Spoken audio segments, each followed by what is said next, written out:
Bonjour à toutes et à tous, c'est Théo de Gérer ma micro. On se retrouve aujourd'hui pour une vidéo exceptionnelle, le guide de la micro-entreprise 2026. On va voir ensemble toutes vos obligations en tant que micro-entrepreneur. Ce que vous ne devez surtout pas oublier, vous allez le voir, la micro-entreprise c'est un statut simplifié qui vous permet de gérer vous-même votre comptabilité et la gestion de votre entreprise, mais ça implique souvent de grosses erreurs qui peuvent amener à des redressements par l'URSSAF, et donc il est très important d'être vigilant sur tous les points qu'on va voir ensemble dans cette vidéo.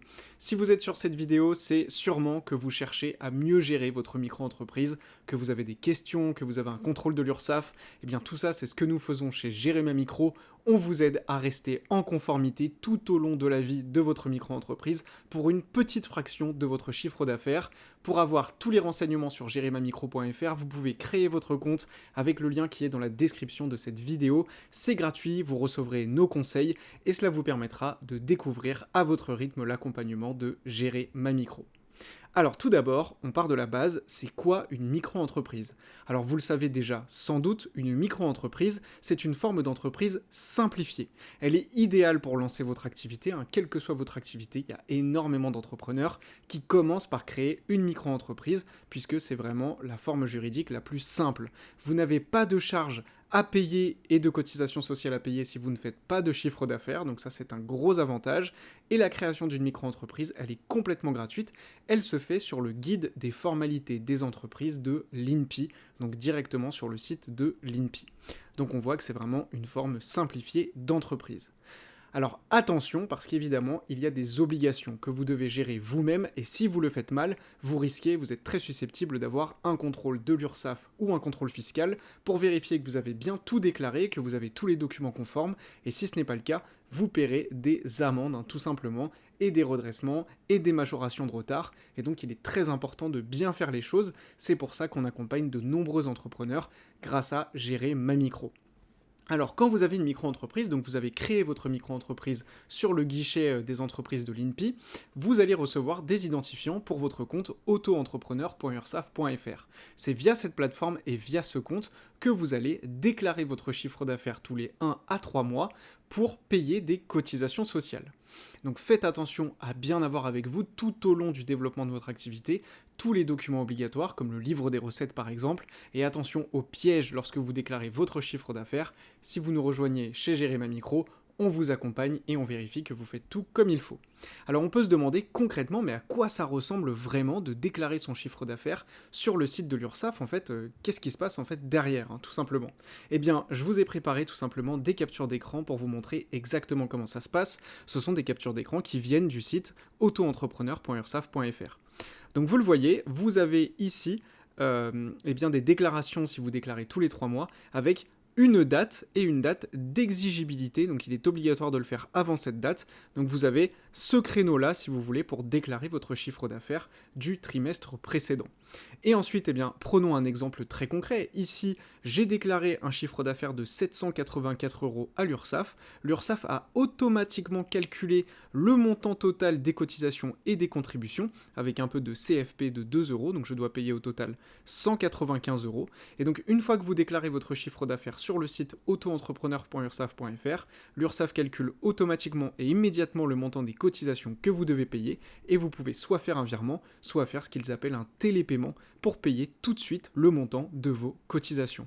Voilà comment ça fonctionne au niveau de l'URSSAF, et c'est donc à vous de déclarer votre chiffre d'affaires. Il ne faut donc faire aucune erreur, attention au piège, il faut déclarer votre chiffre d'affaires brut et ne rien déduire de ce chiffre d'affaires, même si vous travaillez en ligne avec des plateformes. On sait qu'il y a certaines activités où les entrepreneurs travaillent directement avec des plateformes qui prennent notamment des commissions. Il faut faire très attention de déclarer le montant du chiffre d'affaires brut. Donc sur Gérer ma micro, quand vous prenez notre abonnement, on vous accompagne et on vérifie que toutes vos déclarations sont conformes et sont justes. Et donc vous l'avez compris, l'URSSAF va calculer automatiquement et immédiatement vos cotisations, et ensuite vous faites un virement ou un télépaiement à l'URSSAF pour régler tout simplement les cotisations que vous leur devez. Mais ce n'est pas tout, il y a également, vous le savez, la déclaration d'impôt sur le revenu une fois par an qui est obligatoire, Et dans cette déclaration, bien à nouveau, vous allez indiquer votre chiffre d'affaires brut et les impôts vont calculer un montant que vous leur devez. Et ça se fait une fois par an aux alentours d'avril-mai, et on va faire des vidéos dédiées à la déclaration d'impôts pour les auto-entrepreneurs. Pour recevoir tous nos articles, toutes nos vidéos sur l'URSSAF, les impôts, comment bien faire vos déclarations, pour recevoir directement tout ça dans votre boîte mail, créez votre compte avec le lien qui est dans la description de cette vidéo. Mais ce ne sont pas les seules obligations lorsque vous êtes en micro-entreprise, vous devez également payer de la TVA au-dessus d'un certain seuil de chiffre d'affaires, car vous devenez alors redevable de la TVA, donc il y a également des démarches pour payer la TVA. Et puis une fois par an, vous avez la cotisation foncière des entreprises, la CFE, que vous devez également payer par virement bancaire, généralement c'est sur le site des impôts. Donc vous voyez qu'il y a beaucoup d'obligations quand on est en micro-entreprise, et ce ne sont pas les mêmes obligations que lorsque vous êtes en société, ça n'a rien à voir, donc c'est pour ça qu'il est important d'avoir un logiciel, une plateforme dédiée aux micro-entrepreneurs, c'est pour ça qu'on a créé gereymamicro.fr.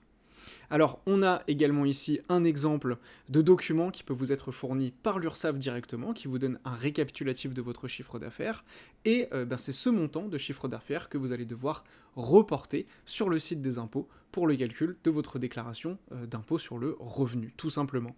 Et donc, l'URSSAF vous aide au maximum à mettre dans la bonne case, tout simplement, le montant de votre chiffre d'affaires. On voit ici qu'il y a des précisions qui sont données pour être sûr de ne pas se tromper.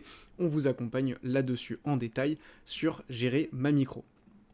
Donc, en plus de ces obligations de déclaration, donc on a parlé de l'URSSAF, des impôts, de la TVA et de la CFE, la cotisation foncière des entreprises, vous avez des documents que vous devez absolument tenir tout au long de votre activité de micro-entrepreneur. C'est-à-dire que si ces documents ne sont pas tenus, vous pouvez avoir de forts redressements, de fortes amendes, tout simplement, puisque ce sont des documents qui, juridiquement, encore une fois, sont obligatoires.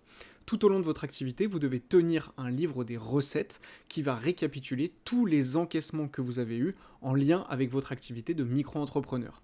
Vous devez également tenir un livre des achats si vous faites de la vente de marchandises, de la restauration ou de l'hébergement. Donc très important, le livre des achats est également un document obligatoire. Vous devez conserver tous vos relevés bancaires mensuels, et si vous les oubliez, ça peut vous coûter très cher. On en a parlé dans un article que j'ai envoyé aux inscrits sur Gérer ma micro, donc encore une fois, n'oubliez pas de créer votre compte, et vous devez également émettre des factures conformes avec toutes les mentions légales, et je le précise également, le livre des recettes doit contenir les 6 mentions légales, encore une fois, on en parle avec les inscrits qui rejoignent gereymamicro.fr. Donc voilà, il y a des documents qui sont obligatoires et ils sont très importants parce qu'en cas de contrôle de l'URSSAF, ce qui peut tout à fait arriver à n'importe quel micro-entrepreneur, on vous demandera de fournir tout ou partie de ces documents. Il est donc essentiel de les avoir à jour tout au long de votre activité. Donc pour conclure cette vidéo, on peut parler des avantages de la micro-entreprise dont on a déjà parlé au début de cette vidéo. La création d'une micro-entreprise, c'est gratuit, c'est simple, c'est rapide, ça se fait en environ 2 semaines. La comptabilité, elle est simplifiée, mais c'est à vous de tenir votre comptabilité, donc faites attention à ça. Une micro-entreprise, c'est simple et efficace, et en quelque sorte, ça vous permet de vous concentrer sur votre activité avec moins de complications qu'une société. Par contre, attention à bien avoir tous les documents obligatoires à jour et à bien faire vos déclarations. Et on est là pour vous accompagner si vous le souhaitez sur Gérer ma micro. Il y a évidemment des inconvénients à la micro-entreprise, comme c'est une gestion autonome de la comptabilité, ça amène parfois des erreurs et des redressements qui vont vous coûter plusieurs milliers d'euros en moyenne, donc il faut faire très attention à ça. Et en micro-entreprise, les charges ne sont pas déductibles comme dans une société. Dans une société, vous pouvez déduire vos charges pour ensuite calculer le bénéfice de la société. Avec la micro-entreprise, vous ne pouvez rien déduire, c'est pour ça que c'est très important de déclarer à chaque fois auprès de l'URSSAF ou des impôts votre chiffre d'affaires brut sans aucune déduction ni aucun abattement. Voilà, donc j'espère que cette vidéo vous a bien renseigné sur la micro-entreprise. Elle était là pour vous aider à avoir en moins de 10 minutes toutes vos obligations en tant que micro-entrepreneur pour être sûr de ne rien oublier. Si vous voulez être accompagné dans la gestion de votre micro-entreprise, comme je vous l'ai dit à plusieurs reprises, vous pouvez créer votre compte sur notre plateforme avec le lien qui est dans la description de cette vidéo. En créant votre compte, vous allez recevoir toutes les semaines des conseils, des astuces, des webinars qui sont réservés à nos inscrits pour gérer au mieux votre micro-entreprise. Voilà, j'espère que cette vidéo vous a plu. Je vous dis à très bientôt sur Gérer ma micro et n'oubliez pas de vous abonner.